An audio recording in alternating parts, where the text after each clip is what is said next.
다시 한번 따라할 거예요. 행복한 가정 만듭시다. 효도합시다. 감사해요. 오늘 설교 제목 한번 봅니다. 믿음의 가정을 찾아가다. 믿음의 가정을 찾아가다. 가정은 아주 중요해요. 가정에 편안함이 있고, 가정에 웃음이 있고, 가정에 안식이 있고, 가정에 행복이 있고, 가정에 쉼이 있고, 그리고 가정은 서로 손잡아 줄 수 있는, 서로 기댈 수 있는 그런 사람들이 있기 때문에 가정은 천국이라 그래요. 천국. 여러분의 가정에서, 우리들의 가정에서 천국을 본다면 그 천국은 점점 확장되어서 이 나라가, 또 이 땅이 하나님께서 건설하고자 하셨던 천국이 완성될 줄로 믿습니다. 가정은 너무 중요해요. 가정이 행복해요. 이거는 뭐 교회 안에 있는 사람이나 교회 밖에 있는 사람이나 할 거 없어요. 우리 가정이 행복해요. 여러분 행복한 가정 만들어갈 수 있기를 바랍니다. 또 제가 성경에서 믿음의 가정을 한번 찾아봤어요. 믿음의 가정, 우리 믿음의 사람들 가정이 어떻게 가정을 구성하고 있고, 그 가정에는 무엇이 있는지 한번 이렇게 묵상을 해보고, 그 묵상한 것을 한번 오늘 나누려고 해요. 오늘 5가정만 선별해서 한번 나눠보려고 합니다. 보면 가정이 다 특징되어 있더라고요. 가정을 보면서요, 무엇을 느끼는 온전한 가정을 찾기가 힘들더라고요. 다 가정에는 힘든 부분도 있고, 서로 다툴 때도 있고, 또 그렇게 하지만 공통된 것은 뭐냐면 하나님을 바라보고 있다 하는 거고요. 하나님 바라보고 있다. 그리고 그 어려운 문제를 나중에는 다 풀고 있더라고요. 다 풀어가고 또 가정 만들어가고 이렇게 하는 걸 볼 수 있는데, 이런 가정들을 오늘 살펴보면서 저와 여러분들의 가정이 하나님께서 기뻐하시고 또 여러분들이 바라는 천국 가정 만들어 갈 수 있기를 주님의 축원합니다. 첫째는 따라합시다. 아브라함의 가정. 아브라함의 가정을 한번 보겠어요. 아브라함의 가정. 아브라함의 가정. 자, 아브라함이 하나님께 순종하다 그랬어요. 아브라함이 하나님께 순종하다. 우리 창세기 12장 1절 한번 읽어볼까요? 창세기 12장 1절. 여호와께서 아브람에게 이르시되 너는 너의 고향과 친척과 아버지의 집을 떠나 내가 내게 보여줄 땅으로 가라. 이에 아브람이 여호와의 말씀을 따라갔고 롯도 그와 함께 갔으며 아브람이 하란을 떠날 때에 75세였더라. 또 창세기 22장 2절 계속 읽습니다. 여호와께서 이르시되 내 아들 내 사랑하는 독자 이삭을 데리고 모리아 땅으로 가서 내가 내게 일러준 한 산 거기서 그릇 번제로 드리라. 또 아들이 아버지께 순종하다. 아들의 모습도 한번 보겠어요. 창세기 22장 9절 말씀. 하나님이 그에게 일러주신 곳에 이른지라 이에 아브라함이 그곳에 제단을 쌓고 나무를 버려놓고 그의 아들 이삭을 결박하여 제단 나무 위에 놓고 손을 내밀어 칼을 잡고 그 아들을 잡으려 하니. 아멘. 아브라함 그러면 여러분 뭐가 생각나세요? 순종. 나다 순종하는 가정. 아브라함은 순종인데 절대 순종. 100% 순종. 처음도 순종, 마지막도 순종. 아브라함은 순종으로 주를 섬기는 그런 가정이에요. 그래서 고향을 떠나라. 그리고 말씀하실 때에도 분말하지 않잖아요. 아멘 하고 고향을 떠나요. 옛날에는 고향 떠나기가 쉽지 않잖아요. 그죠? 지금이야 뭐 이렇게 자유롭게 왔다 갔다 하지만 옛날에 이제 농사 짓고 뭐 목축업하고 그럴 때는 고향을 떠나는 것은 아주 어려운 얘기거든요. 힘든 일이거든요. 떠나갈 때 과감하게 딱 아멘하고 떠나요. 또 아들 바쳐 그러니까 분말 없어요. 뭐 왜 바쳐야 됩니까? 모세는 좀 이렇게 자꾸 대들거든요. 못 갑니다. 안 됩니다. 그래도 못 가겠는데요. 자꾸 이렇게 하는데 아브라함은 그런 얘기가 없어요. 아들 바쳐? 아멘. 그냥 바쳐버려요. 절대 순종이 절대 순종. 절대 순종. 아브라함 그런 사람이에요. 아들까지. 근데 또 보면은 그 아들도 보면은요, 아버지를 닮아서 그런지 절대 순종. 아들이 결박당해서 아버지로부터 결박당해가지고 번제로 드려질 걸 알면서도 가잖아요, 그 길을. 그죠? 가거든요. 근데 아브라함의 가정은 하나님 앞에 절대 순종으로 하나님을 섬겼어요. 멋있어요. 절대 순종. 순종이라는 게 쉬워요, 어려워요? 순종이라는 단어가 어렵습니다. 어려우면서도 쉬워요, 또 순종이. 또 순종은 믿음이다. 순종과 믿음은 같은 라인이거든요. 순종은 곧 믿음이에요. 믿음이 있으면 순종할 수 있고요. 순종하면 믿음이 생기는 거고, 그죠? 믿음과 순종은 같은 겁니다. 믿음, 순종. 그래서 구약의 하나님은 늘 뭐냐면 순종을 원하셔요. 순종, 복종, 순종이라는 말. 신약의 예수님은 뭐예요? 믿음을 가져라. 믿음을 강조하셔요. 같은 얘기예요. 순종합니다. 여러분, 내가 순종하려면 하나님께 순종하면 하나님을 절대적으로 믿어야 돼요. 하나님을. 의심하면 안 돼요. 조금이라도 의심하면 돼요. 절대 하나님을 믿으면 순종이 나와요. 근데 절대 믿지 못하면 순종 나올 수 없어요. 순종이라고 하는 것은 모험입니다. 따라서 순종은 모험이다. 순종은 뭐예요? 모험이거든요. 모험이에요. 고향 떠나라. 내가 어떻게 될지 뭐 불안하잖아요. 근데 떠나는 거예요. 모험인 겁니다. 그죠? 아들 바쳐라. 아들을 어떻게 바쳐요? 아들을 이거 불가능한 얘기거든요. 모험이에요, 모험. 생명을 거는 모험입니다. 순종하는 거예요. 하나님께서 이제 그 순종의 대명사 그러면 순종 그러면 아브라함과 모세를 드는데 모세가 순종하고 딱 결단을 한 거예요. 그러면서 출발을 하는데 그렇잖아요. 순종하니까 홍해가 갈라지는 거예요. 그죠? 이 모세는 광야길을 가면서 안 되는 일에 안 되는 상황, 막힌 상황, 어떤 상황에서도 하나님을 절대로 믿는 거예요. 그 믿음이 있기 때문에 모세가 순종할 수 있었던 거예요. 순종하니까 홍해가 갈라지고, 순종하니까 쓴물이 단물로 변하고, 그죠? 순종하니까 반석에서 물이 나오고, 순종하고 기도했더니 승리하게 되는 거예요. 할렐루야. 그러니까 하나님을 절대적으로 믿는 믿음이 있으면 순종하게 되고, 순종은 모험입니다. 모험이에요. 그러니까 절대 의지하는 믿음이 없으면 순종 못하죠, 그게. 그죠? 홍해 앞에서 어떻게 지팡이를 들 수 있어요? 그렇죠? 안 되잖아요, 그게. 어떻게 아들을 바칠 수 있어요? 모험이야, 모험. 근데 믿음이 없으면 모험을 못하죠. 순종이 안 되죠. 내가 좋은 일이 있을 것 같으면 순종하고, 내가 좀 어려운 일 당하고 이게 일이 좀 안 될, 내 생각으로 안 될 것 같으면 절대 순종 못 합니다. 순종 안 되는 거예요. 그래서 자기가 그 말을 듣고 할만하면 순종하고 아니면 순종 안 하고, 이거는 순종이 아닌 거예요. 절대 순종. 아브라함의 절대 순종, 절대 믿음. 하나님 그걸 원하셔요.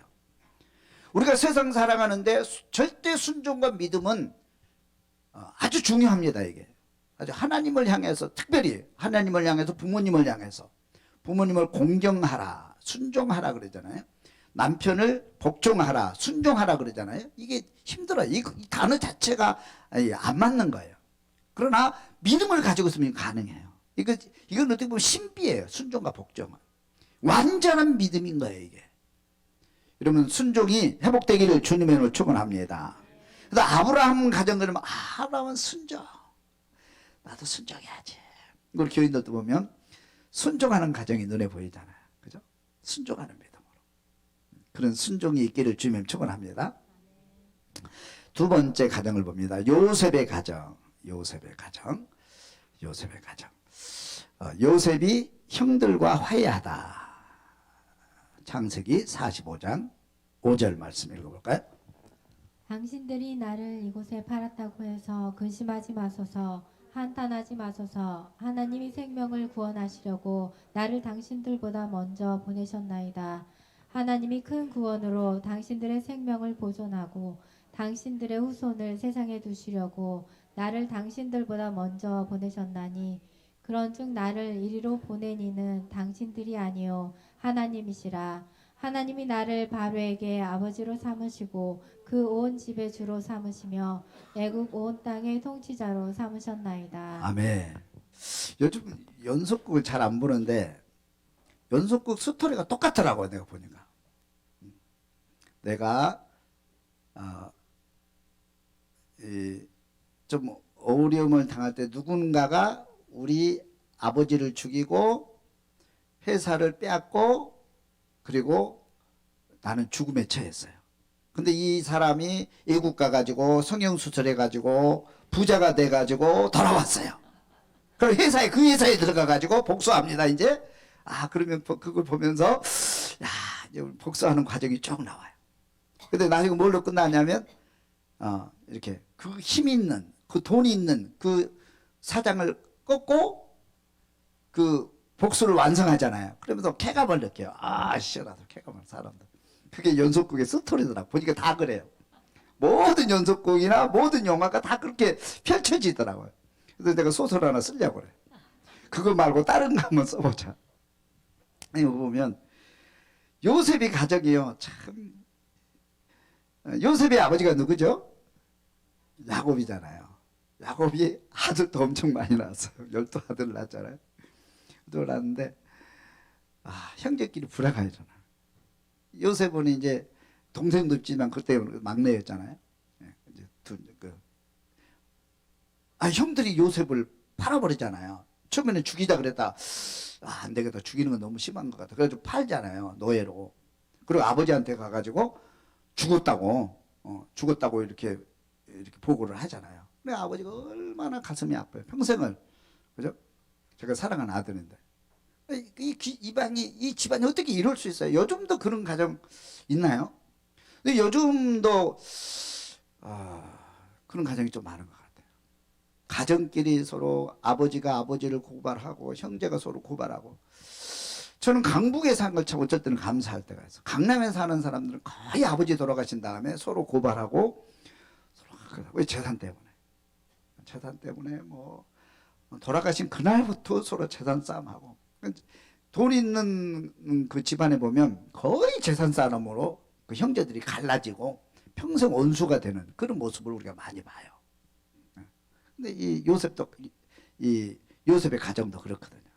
그렇죠? 형제들이 그런 가정이야. 이것이 또 우리가 세상 사는 모습이 아닌가 또 싶어요. 형제 우애할 수 있기를 주면 축원합니다. 그러면 이제 요셉이 노예로 팔려가지고 어찌지 하다 총리가 돼가지고 성공했어요. 성공했으면 형제들을 만나게 되잖아요. 그럼 어떻게 해야 돼요? 우리 연속극을 만든다면 다 복수해야 되잖아요. 시원스럽게 복수를 해야 되잖아요. 근데 복수를 안 해요. 이상하게. 성경이 그게 좀 다른 것 같아요. 복수를 안 하면 좀 심심하거든요. 스토리가. 그죠? 복수를 해야 우리가 속 시원하잖아요. 오늘 복수. 내 대신 누가 때려주면, 내가 때리고 싶은 사람 내 대신 누가 때려주면 너무 기분이 좋아요. 근데 성경은 복수를 안 해요. 요셉이 이상해요. 복수를 안 해요. 형들은 이제 다 우린 죽었다. 우리는 이제 죽었다. 이제 그렇게 하고 있는데 요셉이 복수를 안 해요. 복수를 안 해요. 당신들이 나를 이곳에 팔았다고 근심하지 마소서. 한탄하지 마소서. 하나님이 생명을 구원하시려고 나를 당신들보다 먼저 보내셨나이다. 하나님이 생명을 구원하시려고 나를 당신들보다 먼저 보내셨나이다. 하나님이 큰 구원으로 당신들의 생명을 보존하고 당신들의 후손을 세상에 두시려고 나를 당신들보다 먼저 보내셨나이. 그런즉 나를 이리로 보내신 이는 당신들이 아니요 하나님이시라. 야, 이 해석이 얼마나 멋있는지. 저는 이 성경을 읽을 때마다요, 막 마음에서 감동이 일어나요. 어떻게 이 복수를 해야 되는데 복수를 안 하는 것으로 끝나지 않고 이 사건을 완전히 하나님의 눈으로 해석을 해버리는 거예요. 야, 여러분 아무리 안 좋은 사건도요 주의 이름으로 해석하면 멋있어져요. 인생이 멋있어져요. 할렐루야. 할렐루야. 당신들이 나를 판 게 아닙니다. 걱정하지 마세요. 나를 구원하고 우리 가족을 구원하고 우리 민족을 구원하려고 하나님이 나를 먼저 보내셨고 당신들을 보내셨습니다. 야, 멋있잖아요. 야, 요셉 너무 멋있어요. 그냥 나는 이 단어 자체만으로 그냥 멋있어. 그냥 그렇게 좀 살아봤으면 좋겠어요. 우리 생각에 그렇게 구조가 바뀌었으면 좋겠어요. 여러분들 억울한 일 당했다면 성공하세요. 성공은 일단 해야 돼. 그죠? 성공하시고 복수하지 말고 요셉같이 품는 사람이 될 수 있기를 주님의 축원합니다. 형제를 품고 나를 배신하고 파는 형제를 품고 가족을 품고 내 이웃을 품을 수 있는 요셉의 믿음. 야, 이게 빛난 거예요. 할렐루야. 화해하는 품는 마음 믿음. 그래서 뭐냐면 요셉이 뭐냐면 이 복수로 갚지 않고 사랑으로 품음으로 화해하는. 그리고 그 다음부터는요 이 형제들이 12형제들이 서로 하면 12지파를 만들잖아요. 12민족을 만들잖아요. 이 비결을 배운 거예요. 서로 품는 비결을 여기서 배운 거예요. 멋있잖아요. 할렐루야. 그 다음에 두 번째 보면 요셉이 아버지를 봉양하다 그랬어요. 창세기 46장 29절 말씀 한번 읽어볼까요? 요셉이 그의 수레를 갖추고 고센으로 올라가서 그의 아버지 이스라엘을 맞으며 그에게 보이고 그의 목을 어긋맞춰 안고 얼마 동안 울매 이스라엘이 요셉에게 이르되 내가 지금까지 살아있고 내가 내 얼굴을 보았으니 지금 죽어도 족하도다. 아멘. 아버지가 상봉하는 장면이잖아요. 고센 땅으로 가서 그의 아버지 이스라엘을 맞으며 그에게 보이고 그의 목을 어긋맞고. 그러니까 막 그게 무슨 얘기예요? 그죠? 막 깨한 거죠. 서로 울면서 아버지도 내가 네 얼굴 봤으니 이제 죽어도 여한이 없다. 고센 땅은 어떤 땅이냐면 애굽에서 제일 살기 좋은 땅, 기름진 땅, 풍부한 땅이 고센 땅이에요. 그래서 거기서 아버지를 모시고 형제들을 모시고 형제들을 이렇게 70명이 여기 왔잖아요. 70명을 다 봉양하는 거예요. 다 책임져 버리는 거예요. 요새 멋지잖아요. 그죠? 그러니까 여러분들 형제들 중에도 좀 잘 사는 형제도 있고 또 못 사는 형제도 있고 그러잖아요. 그죠? 그러면 좀 잘 사는 사람이 회비도 좀 10배 내고 회비 2만 원, 10만 원씩 회비 내자. 그럼 가족 모임에서 하자 그러면 잘 사는 사람은 빨리 내놓고 막 또 못 사는 사람은 또 10만 원 내기도 버겁잖아요. 그럼 대신 내주기도 하고 뭐 더 내기도 하고 그렇게 하면 되지. 너는 회비도 안 낸다고 그러면서 그러면 안 되잖아요. 그죠? 좀 다 내요. 요셉처럼. 그죠? 요셉이 성공하니까 그 가족들을 완전히 70명 되는 아버지뿐만 아니고 70명 되는 형제들을 다 책임져 버리는 거예요. 다 책임져 버리는 거예요. 그것이 하나님의 사랑이에요. 이게 초대교회 성령 받으니까 초대교인들이 서로 부족함이 없었다고 그래요. 부족함이 없는 땅, 부족함이 없는 가정, 서로 부족함이 없는, 그것이 하나님의 뜻이거든요. 사랑이 있으면 그게 돼요. 하나님의 영이 있으면 다 품고 사랑하고. 할렐루야. 그러니까 좀 교회 안에서도 좀 내가 좀 넉넉한 사람이 좀 밥도 자주 사고, 응? 뭐 그렇게 해야지. 그죠? 그러면 좀 풍성해지잖아요. 그죠? 아버지를 봉양하는. 그래서 요셉의 가정은 화해와 봉양하는 가정. 요셉의 가정 멋있는 가정. 처음에는 불화하고 막 싸우고 뭐 막 걱정하고 그랬는데 나중에는 딱 이렇게 딱 하나 되는, 그죠? 그런 가정. 그게 믿음의 가정인 것 같아요. 그런 가정 되기를 주님의 이름으로 축원합니다. 세 번째 가정 봅니다. 요셉과 마리아의 가정 그랬어요. 자, 세리 요한의 가정을 먼저 좀 볼까요? 누가복음 1장 6절 말씀. 이 두 사람이 하나님 앞에 의인이니 주의 모든 계명과 규례대로 흠이 없이 행하더라. 아멘. 여기 보면 두 사람은 요셉의 아버지거든요. 부모. 이 두 사람, 두 부부가 하나님 앞에 뭐이니?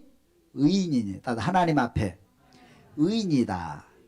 여기서 의인이라는 표현은 이제 의롭다함을 받았다, 하나님이 자녀됐다, 그런 구별됐다, 그런 표현도 있지만, 여기서 성경에서 의인이다 그렇게 딱 말할 때는, 구약 의인이라 말할 때는 하나님이 인정한 가정이에요. 믿음을 인정한 가정 의인이라고 그래요. 노아를 의인이라고 그러잖아요. 하나님께서 그 사람의 믿음을 인정해버려요. 그 사람, 다시 말하면 누가 봐도 부족함이 없는 가정이야. 누가 봐도 흠이 없어. 흠이 없는 가정이에요. 부족함이 없는 가정이에요. 완벽한 가정. 우리 완벽한 가정을 이루기는 힘들지만 하나님 앞에 인정받는 의인의 가정이 됐으면 좋겠어요. 할렐루야. 그래서 의인인 가정에 여기 보면 계명과 율례를 흠이 없이 행하였다라고 했어요. 계명과 율례를 흠이 없이 잘 지키는 가정, 온전한 가정이라 그런 뜻인데, 여기서 계명은 뭐냐면 우리 바리새인들의 계명과 예수님의 계명 해석법이 다르죠. 바리새인들은 계명을 잘 지켜 행했다 그렇게 말하죠. 그런데 그 계명을 가지고 사람을, 죄인을 찾아내고 죄인을 벌주고 죄인을 정죄하는 데 그 계명을 사용합니다. 그리고 자기 기득권, 자기를 세우는데 그 계명을 이용해요. 세상 사람들이 계명을 사용하는 방법이에요. 세상에 이 계명을 사용하는 이 국회의원들이나 돈 있는 사람들이나 권력 있는 사람들은 그 법을 가지고 자기는 부자 되고 그 계명을 가지고 약한 자를 짓밟는, 그런 거 사용하지 않아요. 이게 세상 사람 사용하는 방법이에요. 바리새인들이 그랬거든. 근데 예수님은 똑같은 계명을 가지고 예수님은 죄인을 살리는 거예요. 죄인을 찾아낸 게 아니고 죄인을 살리는 거예요. 할렐루야. 똑같은, 이게 계명을 지키는 겁니다. 우리는 기독교인은 분명히 알아야 될 것 같아요. 여러분들이 가정에 가도 규칙이 있고, 교회 와도 규칙이 있고, 회사 가도 규칙이 있고, 나라에도 규칙과 법률이 있는 거예요. 지켜야. 그 지킨다고 하는 것은 뭐냐면 그 계명을 가지고 사람을, 죄인을 찾아내고 정죄하는 데 사용하라고 해준 게 아니란 말이에요. 지금은 그런 게 없는데 옛날에는 운전하는 사람이 제일 싫어하는 사람이 있어요. 누구예요? 경찰복 입으면요 아주 싫어요. 딱 숨어가지고 5만 원 딱. 내가 잘못하긴 했는데 그거 떼끼면 이상하게 기분이 안 좋아. 기분이 안 좋아. 숨어가지고 찾아내. 이 법을 가지고, 이 교통법이라고 하는 것은 사고를 예방하기 위해서, 속도를 줄이세요. 여기서 뭐 이렇게 뭐 신호 지키세요. 이렇게 안내를 해주는 게 경찰들이 해야 될 일들이잖아요. 근데 잡아가지고 딱지 끊는 게 목적으로 삼으니까 운전자들은 자기가 잘못했음을 불구하고 회개를 하고 잘 지켜야 되겠다 그런 생각을 하지 않고 국가에 복수하려고 하는 생각을 하고 이상하게 나쁜 생각을 해요. 이게 아니거든요. 바리새인들이 바로 그렇게 생각해요. 근데 예수님은 법을 가지고 생명을 살리잖아요. 그러니까 여기 무슨 얘기냐면 이 세례 요한의 가정, 세례 요한의 가정이 하나님 앞에 의인으로 인정받는, 법을 이용해서 하나님을 영화롭게 하고 세상을 살리고, 그렇게. 그래서 세례 요한이 그 가정이 태어난 거예요. 그래서 노아를 통해서 하나님 역사를 이루신 거예요. 그 뒤에 보면, 그 밑에 보면 또 한번 요셉의 가정 봅니다. 마태복음 1장 19절 말씀. 그의 남편 요셉은 의로운 사람이라 그를 드러내지 아니하고 가만히 끊고자 하여. 요셉도 의로운 사람이라 그랬잖아요. 요셉의 가정은요 부부가 완벽한 부부예요. 완벽한 부부, 하나 되는, 하나님께서 이 원하시는 완벽한 부부의 가정을 이루어요. 그래서 하나님께서 뭐냐면 요셉을 가진 의로운 가정이라 그래요. 자, 자기 부인이 배가 불러와요. 그죠? 이건 돌에 맞아 죽어야 되고, 이거는 뭐 그렇잖아요. 그런데 그 여인을 보호해 주려고 하는, 그렇게 의인이기 때문에 그랬다는 거예요. 의인이기 때문에. 근데 그분이 바로 예수 그리스도였거든요. 그러니까 의로운 가정은, 믿음이 완벽한 그 의로운 가정에서 의인이 나오는 거예요. 그리고 하나님이 그 사람을 통해서 역사해요. 여러분 가정, 그런 가정이 좀 됐으면 좋겠어요. 할렐루야. 부자로 사는 것도 좋고 성공하는 것도 좋고 잘 되는 것도 좋아요. 그렇지만 그 되기 전에 하나님 앞에 인정받는 의로운 가정, 누가 봐도 의로운 가정, 누가 봐도 존경하고 싶은 가정, 그런 가정을 이룰 수 있기를 주님을 축원합니다. 할렐루야. 멋있어요. 그 다음에 또 한번 보겠습니다. 네 번째 가정, 고넬료의 가정입니다. 고넬료의 가정, 구제하는 가정입니다. 경건한 가정이었다. 사도행전 10장 2절 말씀. 그가 경건하여 온 지방과 더불어 하나님을 경외하며 백성을 많이 구제하고 하나님께 항상 기도하더니. 고넬료의 기도와 구제와 기도가 하나님 앞에 상달되었다. 3절 계속 있습니다. 하루는 제 9시쯤 되어 환상 중에 밝히 봄에 하나님의 사자가 들어와 이르되 고넬료야 하니 고넬료가 주목하여 보고 두려워 이르되 주여 무슨 일이니까. 천사가 이르되 내 기도와 구제가 하나님 앞에 상달되어 기억하신 바가 되었으니. 아멘. 고넬료는 원래 이방 사람이잖아요. 이방 사람.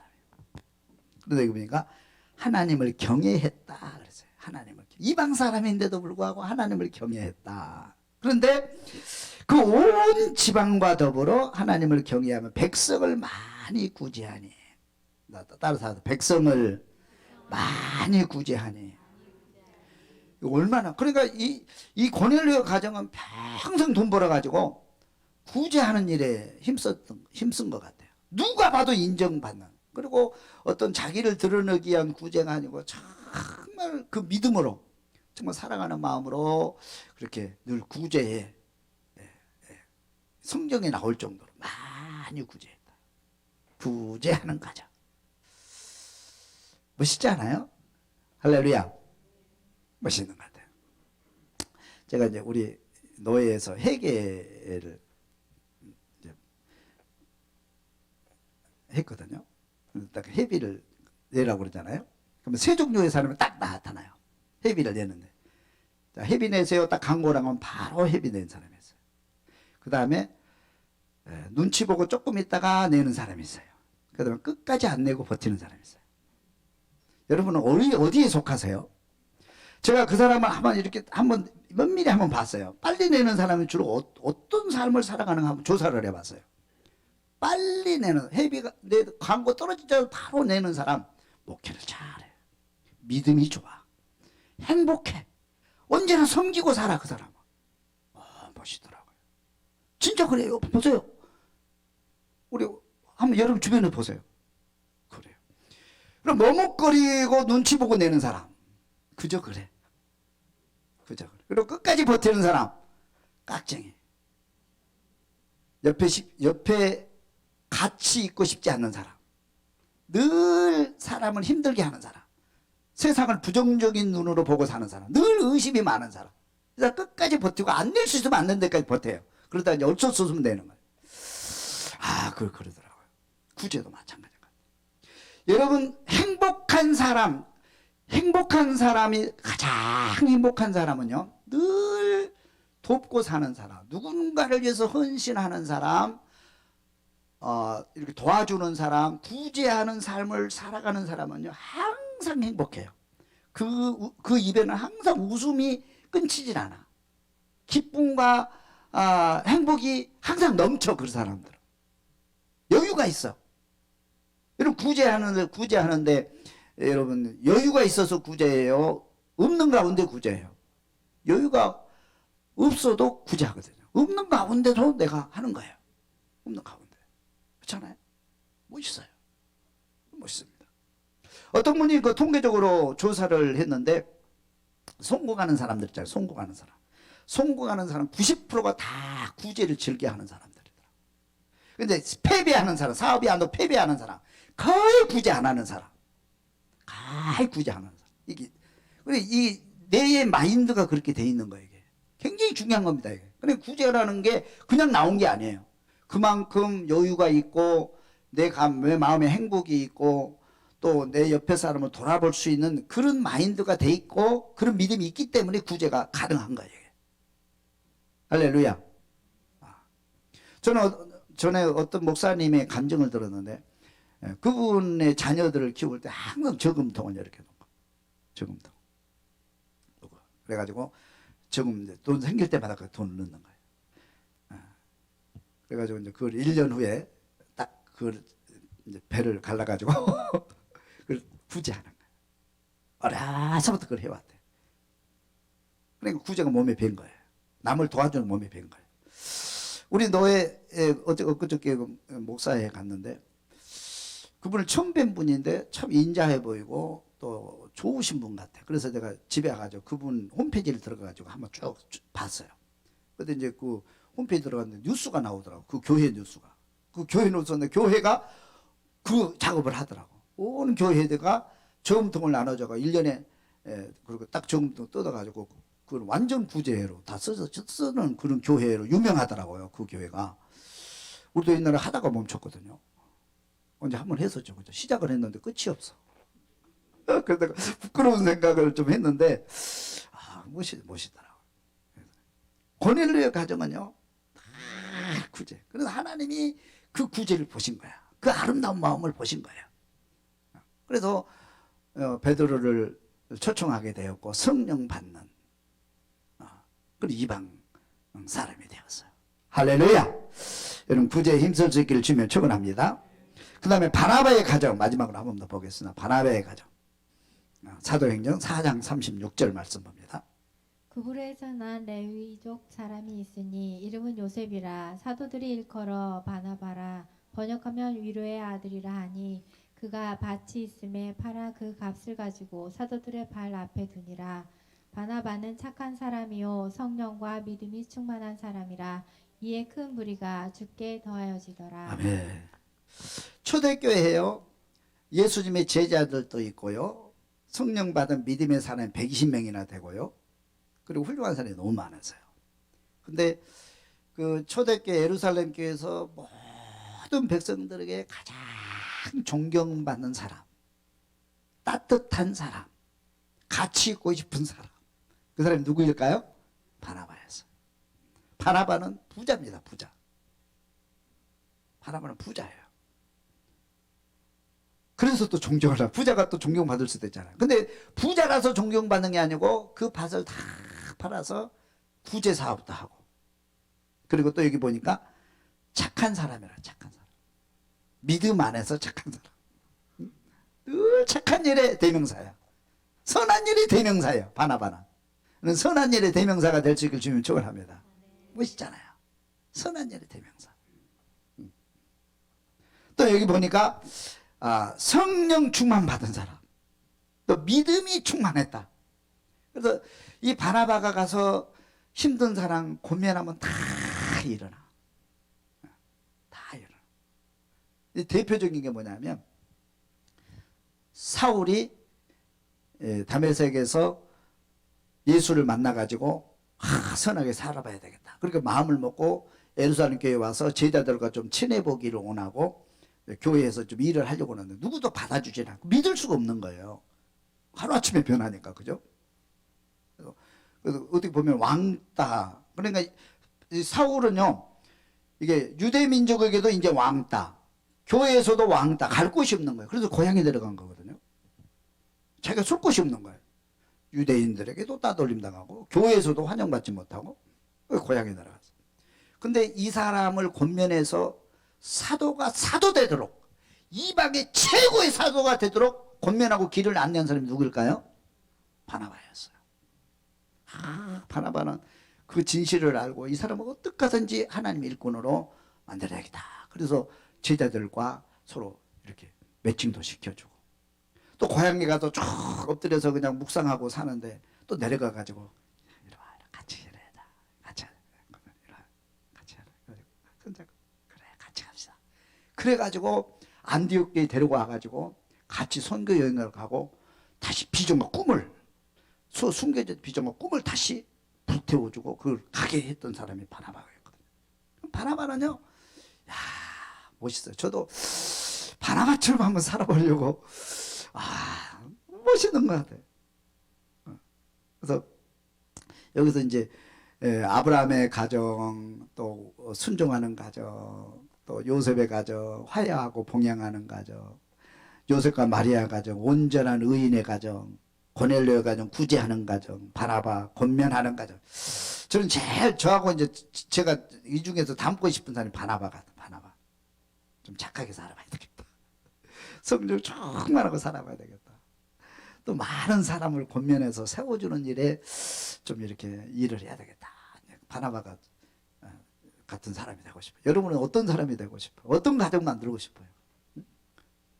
어떤 가정? 한번 이렇게 결단을 해보세요. 이 중에서 마음에 드는 사람, 뭐 다 본받아야 되겠지만 마음에 드는 사람 있으면 나 롤모델로 좀 삼으시고, 나도 이렇게 이런 가정을 좀 만들어봐야 되겠다. 이렇게 결단해서 여러분의 가정이 하나님께서 인정하시는 복의 가정 만들어갈 수 있기를 주님의 이름으로 축원합니다.